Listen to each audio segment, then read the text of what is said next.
It could be forensic evidence and could be merely re-examining clues, but cold cases do occasionally get solved. A witness or suspect may decide to talk.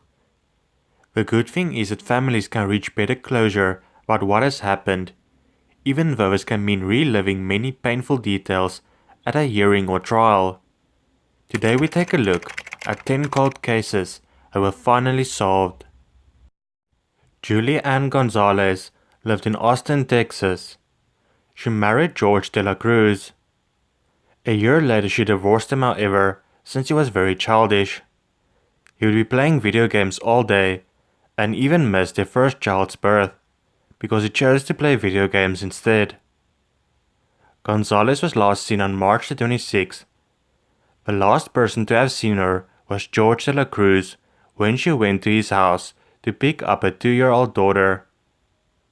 A few hours after she was supposed to pick up a child from his house, there started to appear weird messages on Gonzalez's Facebook. Messages stating that she wanted to run away with a person named James and she couldn't go on anymore. This immediately worried family members and they called the police. One of the first places police searched was George's house. In the backyard they found a trench and a large burn spot where it seemed like clothes were burned. George told them it was the previous owner who dug the trench. He also told them that Gonzalez said she's living with a guy and he needs to look after their child. Routine pickup Friday, George de la Cruz noticed something different about his wife's demeanor. Kind of down. She was like not there, kind of like spaced out. She ended up asking him to keep their daughter through the weekend. The police are not questioning him anymore since they believe Gonzalez simply ran away. A few months later, however, the mother of George contacted police. She told them that a trench was recently dug and not from the previous owners. About what was found at George de la Cruz's backyard was shown for the jury today at his murder trial. His estranged wife, Ann Gonzalez, disappeared 5 years ago and was never found. KXAN's Chris Sadeghi is live from the courthouse with more on that new evidence. Chris? So far, that backyard trench has received the most attention. It got more attention today, but we also saw some other items found in that backyard for the first time. When George de la Cruz's mother found this trench in their backyard, she knew something wasn't right. She was obviously emotionally distraught. It was obvious to us that something had happened just prior to her calling the police department. When police arrived, they looked at the trench, but they also noticed a knife, ammunition, and a black patch in the backyard where it appeared clothing had been burned. The situation, a shock to the person who lived there. We even had to call the ambulance to the house because of her accelerated heart rate and her nerves.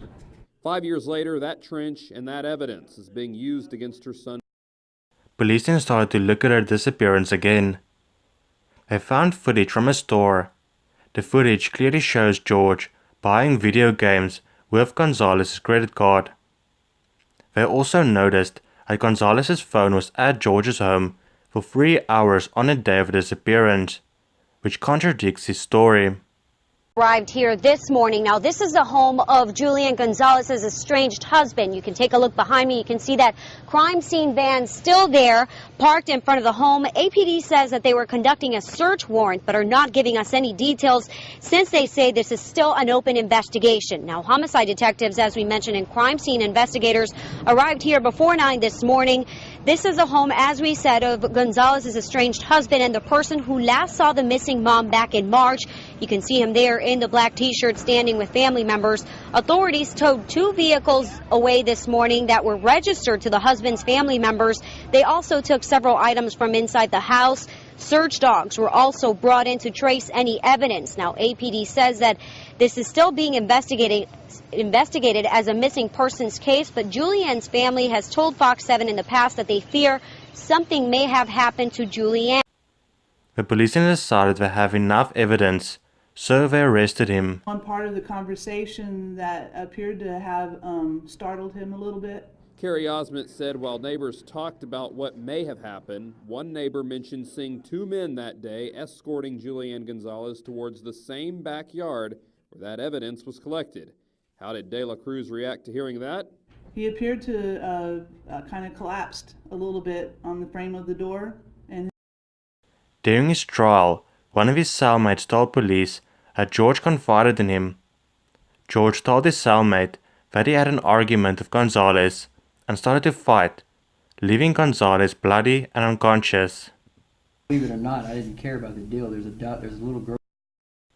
De La Cruz was convicted in the spring of 2015 and sentenced to life in prison. Gonzalez's loved ones describe her as a responsible person and a devoted parent. Talk to us about your reaction. Obviously, it was very emotional in the courtroom. Just to know that he's not going to have any freedom is a comfort. It's not a closure, but it's a comfort knowing that what he did to Julie, he did to himself too. A lot of high emotions from both families out here in the hallway and in the courtroom. Obviously, this is something both families are impacted by. Very emotional, but you know, the good thing about our family is we take the high road. We always take the high road. There's no reason to attack anybody. But at the same time, if we're being attacked, then you better expect for us to respond to that. Because you know what, we can only stay quiet for so long, and we were under attack in that courtroom by his family. So what do you guys do from here? I understand for you, you've said again and again, this is not over for you guys. I love this quote. Just keep living. Skylar Neese lived in West Virginia. She was the only child of Dave and Mary Neese. When she was 8 years old, she made a friend called Rachel Shove. The two of them were both single children and had lots of similar interests. They both decided to go to University High School. There they began being friends with Sheila Eddy. Soon they were inseparable. On the 6th of July 2012, Dave Neese knocked on his daughter's bedroom door. She had to be at her shift at Wendy's, but hasn't come out of her room all day. When he checked inside, there was no sign of Skylar. He noticed the window was slightly open. Dave immediately told his wife, and they looked at security footage of the complex they lived in. They could only make out that she climbed into a sedan at midnight the previous morning. Just then, one of Skylar's friends called, Sheila. She told Skylar's parents they had snuck out the previous night to drive around and smoke weed, but they did drop her off back home. Skylar's parents immediately called the police. The police looked into Skylar's friends first, since they were the last two people known to have seen her. Sheila was very emotional on all of her social media, appearing very sad about Skylar's disappearance. But when she talked to the police, she seemed very robotic. Rachel was interviewed a day later, since she was at a Christian camp. The weird thing was that both Sheila and Rachel's testimony was exactly the same. It came across as very rehearsed. Lots of students from University High School came forward, saying Sheila was very manipulative and should be investigated more. The police checked the phones of Sheila and Rachel. They noticed that since Skylar's disappearance, Sheila and Rachel have not once spoken about Skylar. You would think that if two best friends lost their third best friend, that they would talk about it. More and more pressure started to build on Sheila and Rachel, until one of them finally cracked. 6 months after Skylar disappeared, Rachel finally came clean about what really happened. Rachel told police that they stabbed her in the woods, simply because they did not like her. She then led investigators to Skylar's body. Rachel received a sentence of 30 years in prison and will be eligible for parole in 10 years. Sheila was sentenced to life in prison and will have a chance at parole after 15 years. Dru Sjodin was born in Minnesota in 1981. At 4 p.m. on Saturday, November the 22nd, 2003, Sjodin finished her shift at a Victoria's Secret located in the Columbia Mall in Grand Forks, North Dakota. As she was walking to her car, she was on the phone with her boyfriend, Chris Lang. 10 minutes into their conversation, Sjodin was saying, okay, before the call abruptly ended. About 3 hours later, Lang received another call from her cell phone, but heard only static and the sound of buttons being pressed.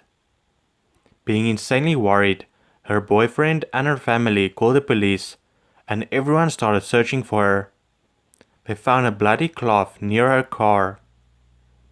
The police decided to have a look at criminals in the area that might be involved in a disappearance. They came across Alfonso Rodriguez Jr. Alfonso had a long criminal record. He served 23 years for rape, aggravated assault, and kidnapping of a woman. Alfonso admitted he was at a mall at the time Sjodin disappeared. He said he was watching a movie, however, at the time, Once Upon a Time in Mexico. However, that movie was not playing at the time in any theater. Police found a toolkit knife in his car that was soaking in some type of cleaning solution inside a rear wheel well. Police also found a woman's shoe and a knife in the car that had blood on it that matched Sjodin's DNA. Sjodin's body was recovered on April the 17th, 2007, just west of Crookston, Minnesota, when deep snowdrifts began to melt. Joseph Newton Chandler was a 75-year-old man living in Cleveland, Ohio. He worked as an electrical designer. His co-workers described him as being a hermit who only left his home to go work and eat. In one instance at a Halloween gathering in 1992, he came to the event dressed as a gangster, yet talked to no one the entire night. He also took part in behavior perceived as eccentric and unusual, such as listening to white noise for hours, and once drove to an LL Bean store in Maine, a drive of at least 10 hours and 700 miles or 1,100 kilometers, only to promptly turn around and drive back to Ohio after discovering that there were no spots available in the store's parking lot. He was a very paranoid man. He would simply go to work sometimes, saying, "They are closing in on me," and then disappear for a week. After such an instance, where he was gone for a week, and there was an awful smell coming from his apartment, the police investigated. His body was discovered in his apartment on July the 30th, 2002. He was believed to have killed himself about a week earlier. He had committed suicide by shooting himself in the mouth with a .38 caliber revolver he had purchased a few months earlier. Before he shot himself, he closed the blinds and turned off the air conditioning, likely to quicken the decomposition process. He had recently been diagnosed with colon cancer, which may have influenced his decision to end his own life. The police looked for relatives of Joseph Newton Chandler to give the $82,000 he had in the bank to. When they looked into the name Joseph Newton Chandler, they found something peculiar, however. Joseph Newton Chandler was an 8-year-old boy who died in a car accident with his parents in Texas. The question was then, who is a 75-year-old man who claimed to be Joseph Newton Chandler? The police then realized if he had colon cancer, a hospital somewhere must have DNA of him they can use. After they had a DNA, it was still a long struggle to match it to a relative. They then looked into genealogy and came to the conclusion that a man's real surname was most likely Nichols. More than a decade of investigating one of Northeast Ohio's biggest mysteries is solved. At least one piece of it. We now know the name of this man who for 25 years went by the stolen identity of a young boy killed in 1945. The man who called himself Joseph Newton Chandler III. is actually Robert Ivan Nichols, a World War II veteran and Purple Heart. I barely scratched the surface on this particular case, since I think it deserves a video all on its own. Let me know if you want more on this case. Lisa Ann French was a 9-year-old girl living in Wisconsin. It was Halloween night 1973. Lisa was getting ready to go trick-or-treating. She originally wanted to go as a butterfly, but her mom convinced her to go as a hobo instead, since it was cold outside. At 6 p.m. that night, Lisa left her family home. Her parents told her she can only do a few houses and be back before 7 p.m. The first house she did was the house of one of her teachers. The second house was one of her classmates. The third house she did belonged to Gerald Turner. Gerald Turner lived in a duplex on the other side of Lisa and French's family.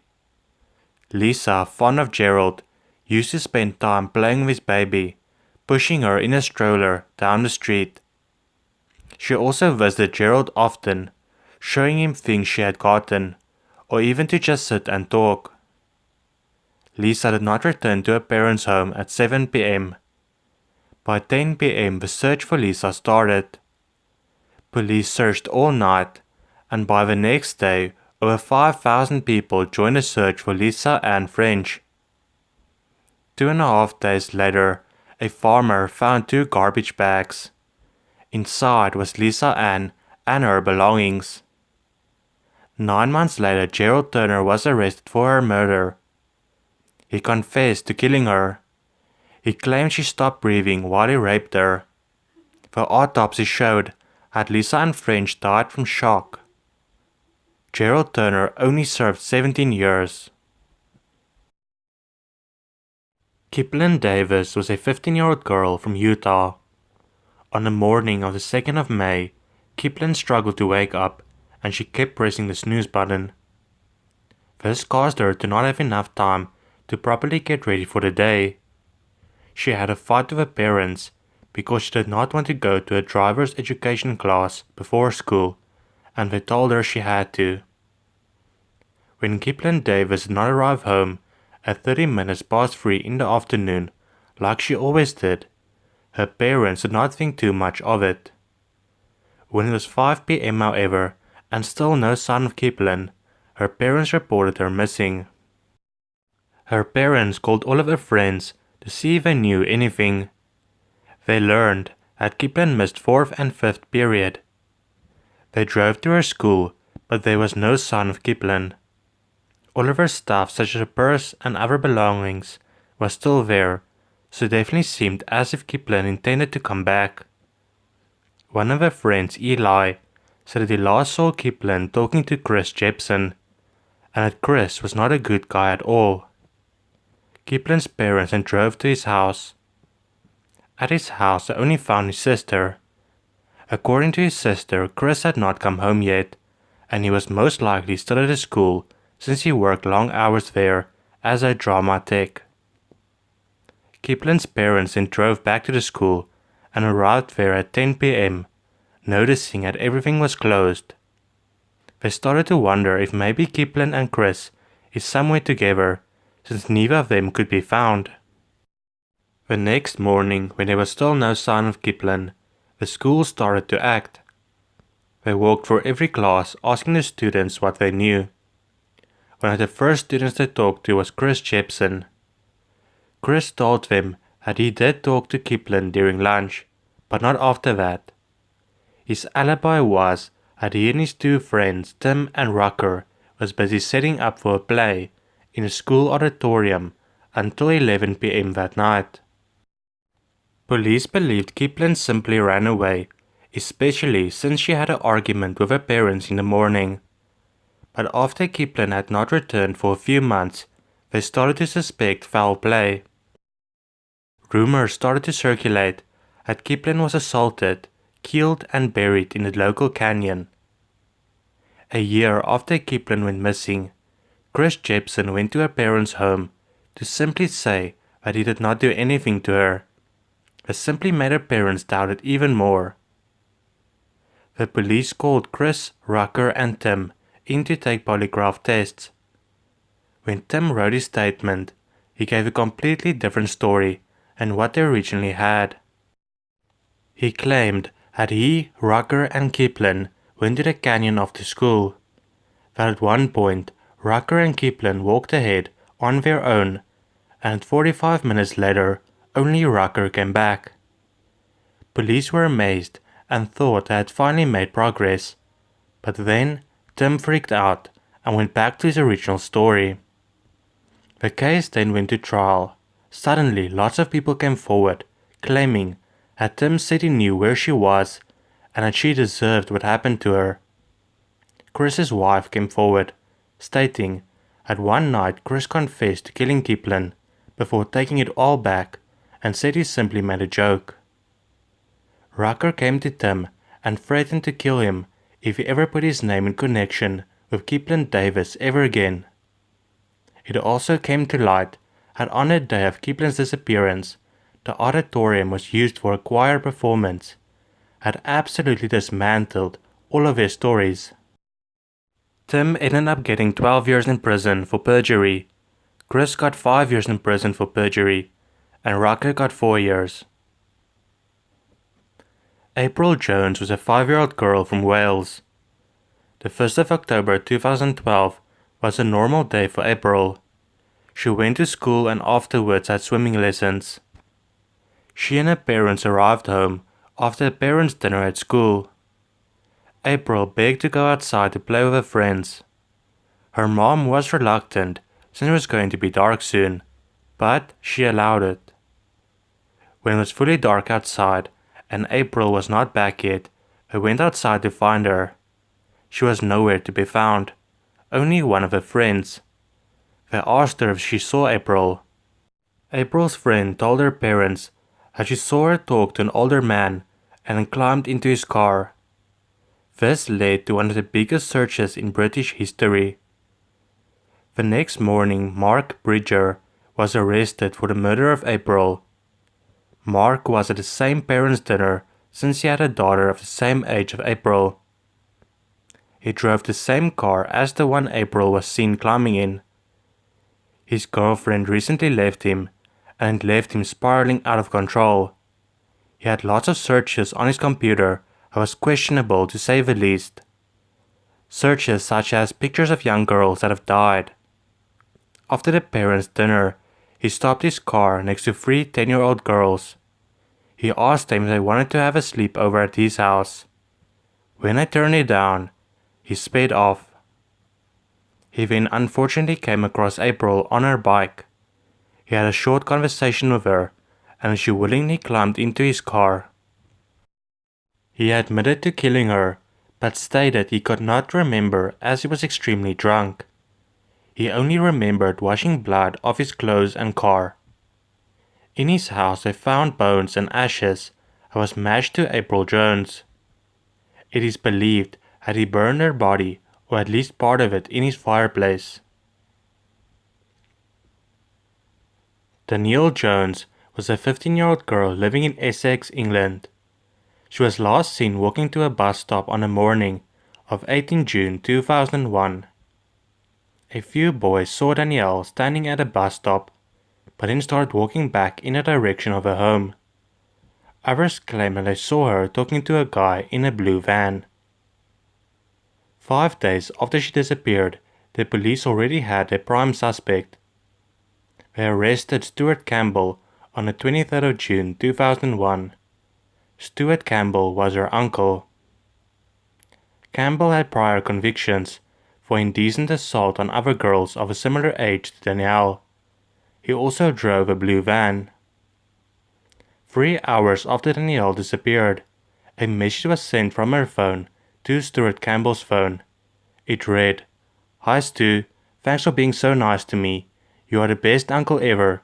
Tell Mom I'm sorry. Love you loads." This was right at a time when technology came in so that police could track her phone. They traced her phone to Stuart Campbell's house. They found a bag inside of his house. Inside of this bag was lip gloss that belonged to Danielle, a bloody pair of stockings had both the DNA of Danielle and Campbell's on it. There was also bikinis, underwear, handcuffs, and other inappropriate items inside of the bag. A diary kept by Campbell revealed an obsession of teenage girls, with testimonies that Campbell had manipulated young girls into posing for topless photographs.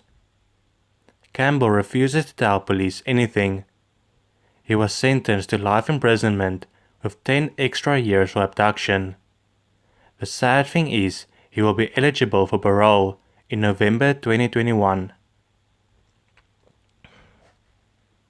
Jessica Lynn Keene, a 15-year-old girl from Columbus, Ohio, was a model, honor student, and a cheerleader. She started dating 18-year-old Sean Thompson.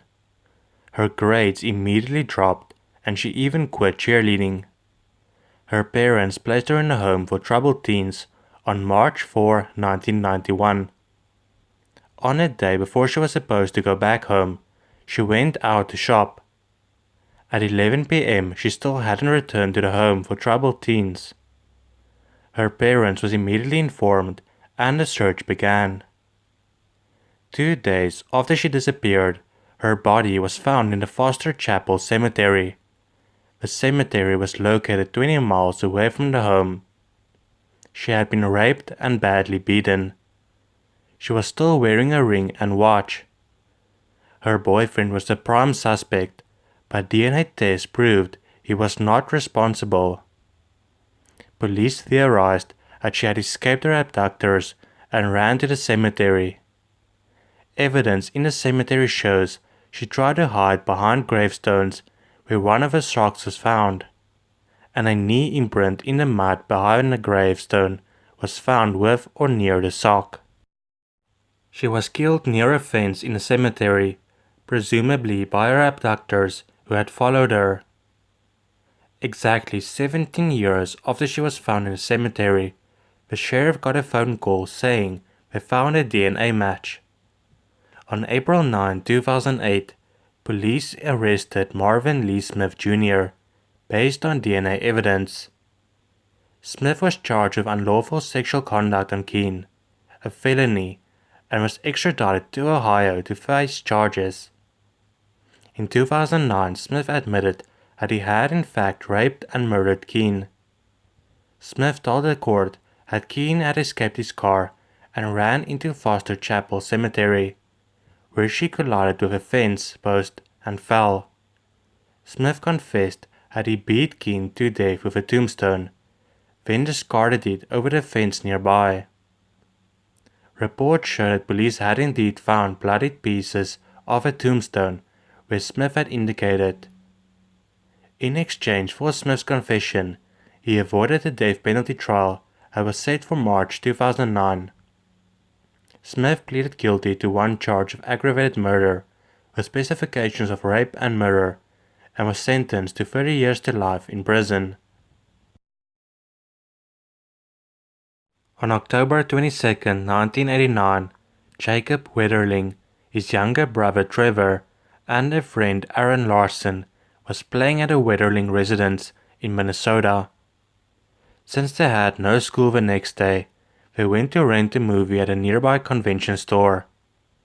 On their way, the worst thing possible happened. A man with a mask and revolver stopped in front of them. He ordered them to throw their bikes in a ditch and lie face down on the ground. He proceeded to ask each boy his age. Jacob's brother was told to run toward a nearby wooded area and not look back, or else he would be shot. The man then demanded to view the faces of the two remaining boys. He picked Jacob and told Aaron to run away and not look back, or he would be shot. This was the last time Jacob was seen alive. On January 13, 1989, roughly 10 months before the Wetterling abduction, 12-year-old Jarrett was kidnapped, sexually assaulted, and physically threatened by an unknown adult man. What happened to Jarrett seemed very similar to the disappearance of Jacob.